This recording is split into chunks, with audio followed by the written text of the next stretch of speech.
I'm required regulating you. to I'm do. regulating you right now. My name is Amanda Baise, and I am putting you on notice, and I am regulating you to tell you that I do not consent, Amanda Danielle Baise does not consent to having fluoride in my tap water.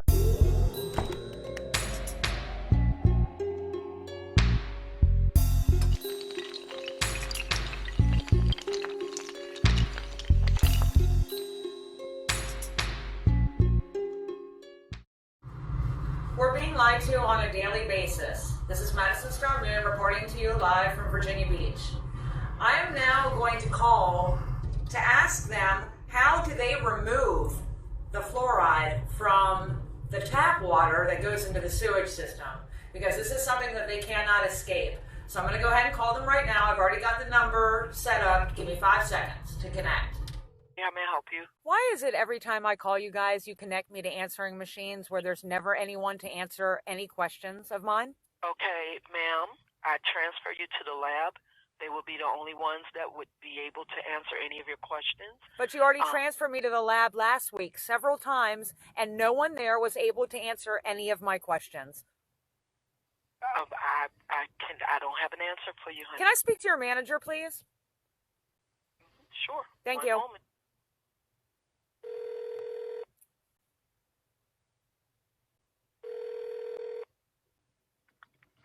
Hi, yes, ma'am. I've been calling you guys for 2 weeks now, trying to get some answers about the fluoride that's added to our tap water and how it's removed back through the sewage treatment plant. And I have been unable to get a hold of anybody or get any answers when I do get a hold of somebody. Is there someone? Okay. Yeah, is there someone there that's actually in the office working that I can speak to ask a question about fluoride? You can speak to me. Okay, great. Okay, so I'll stop being all hysterical. It's just really frustrating. Okay, so let me. I apologize for that. I you're really good. do. You're good. Okay, so I believe that I was out of the office when you called previously, because I do remember my staff relaying that to me, but there was no phone number associated with the message, so I do apologize. No, that's fine. I appreciate you talking to me now. I just have one question for you because it's something that's perplexing to me. Okay, so sodium fluorosilicate is added to our tap water. Now, I read in the EPA guidelines that no non-organic substance shall be added to like rivers, streams, lakes, whatever. Where does the toilet water, when we flush it, where does it go? The wastewater purveyor for this whole area, they hold the wastewater discharge permit. So where their discharge locations are, I do not know, but I will tell you that when we discharge wastewater, it does not come to the city of Norfolk, and that wastewater treatment process does like heavy organics removal.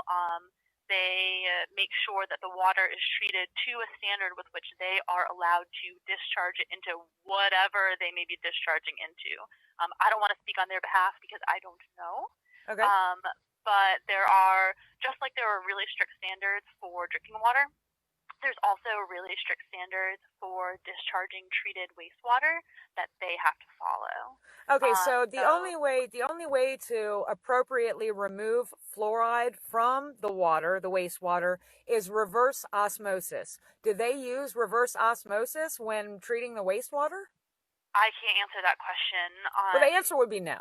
I called them last week and they gave me no information about anything about fluoride, would not tell me anything, and didn't know anything. So, can you just help me to understand the concern regarding fluoride? Maybe I can help you a little bit better. Okay, so understand. Sure. Sodium fluorosilicate is a byproduct of the fertilizer industry, and it's listed as a toxic substance on the EPA and the MSDS. I understand. Sorry, keep going. Keep going. It's located. I mean, it's labeled as a toxic substance, a hazardous material on the EPA MSDS sheet, the material safety data sheet. So how in the heck can this material suddenly become good for our bones and healthy for us when added to our tap water? Now, the science behind it would say that it helps to build up the bone in like osteoporosis people and stuff, like people with osteoporosis and whatnot. But it's also been proven while it's building mass to the bone, it's actually weakening the bone. And there's way more risks and dangers associated with fluoride than any possible good thing that it could be doing for us. So I just want to know how are you guys able to get away with this without our consent?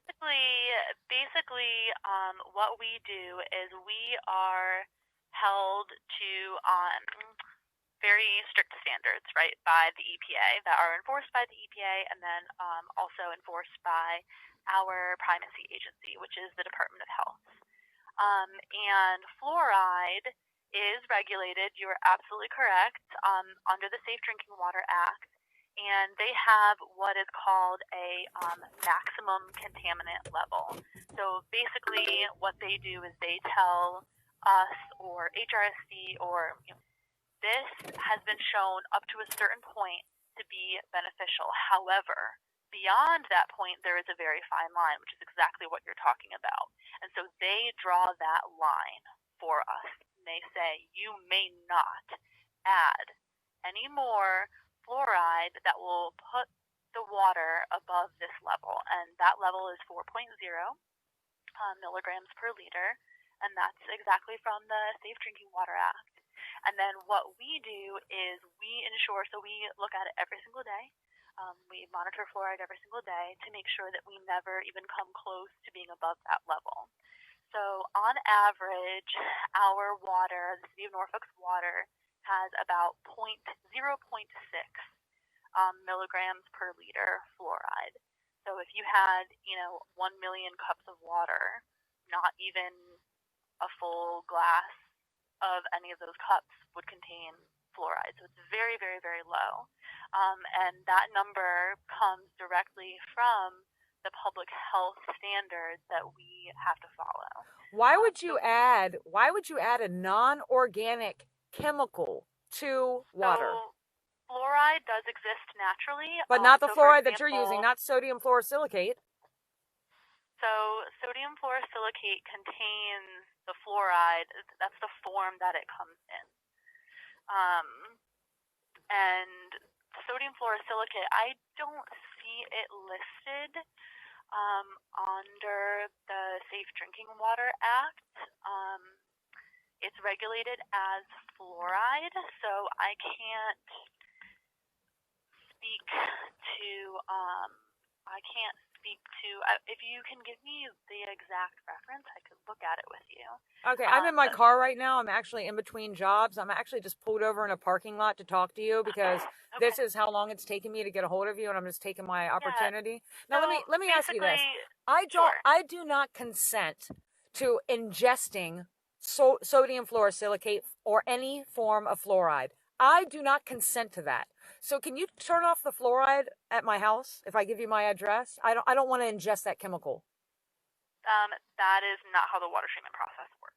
Exactly. So you are forcing the public without their consent, with the help of the EPA, promoting this idea that fluoride is good for us. It's going to build your bones if you don't drink a certain amount and this and that. How do we know what is the appropriate amount that's deemed good? And I mean, it's not like you have a shut-off valve on the water where it says, uh-oh, it's poison now.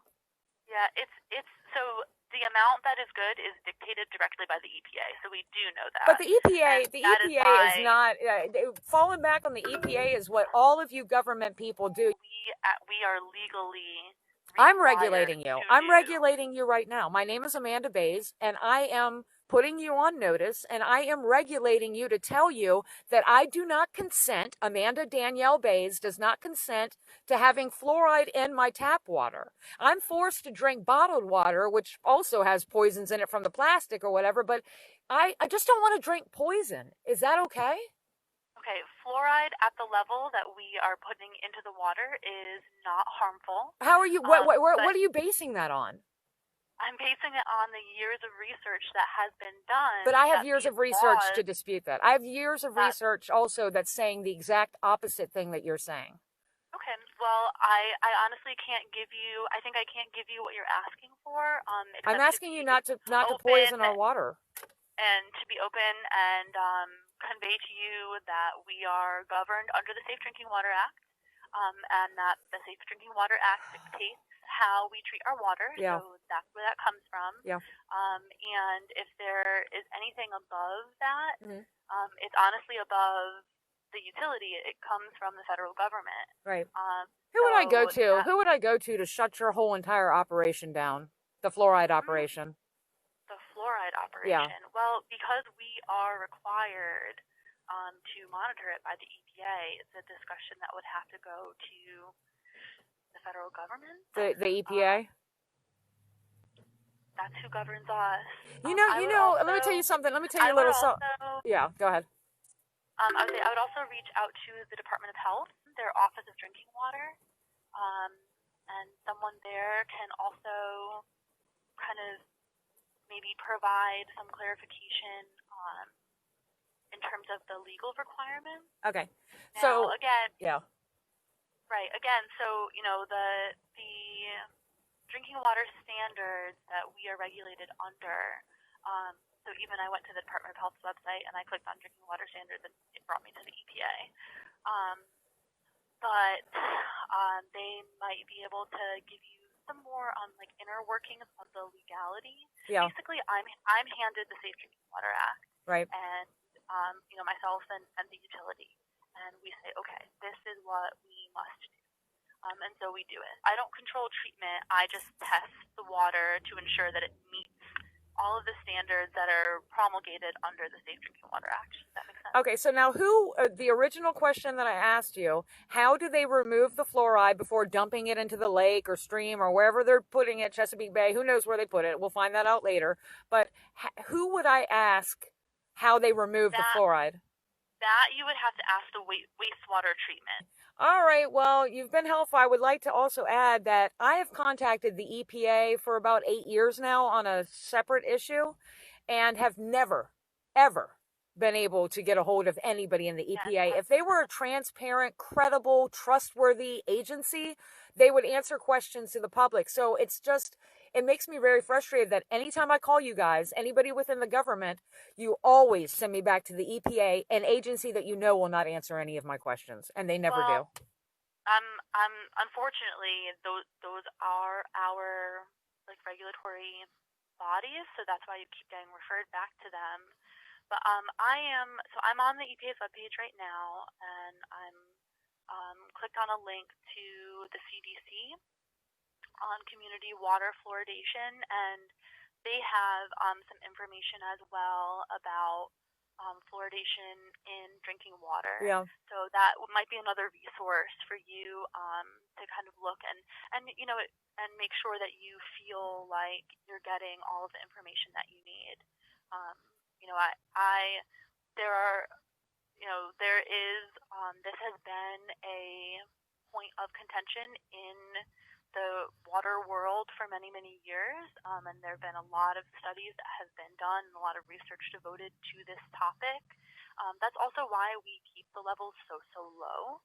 And fluoride does exist naturally. So there are some systems that, not us, but whose natural fluoridation levels are almost approaching the limit set by the EPA, and they have to install reverse osmosis. It's a hazardous material, a toxic material byproduct from the aluminum and fertilizer industry. I've done my research. I do not want to drink that.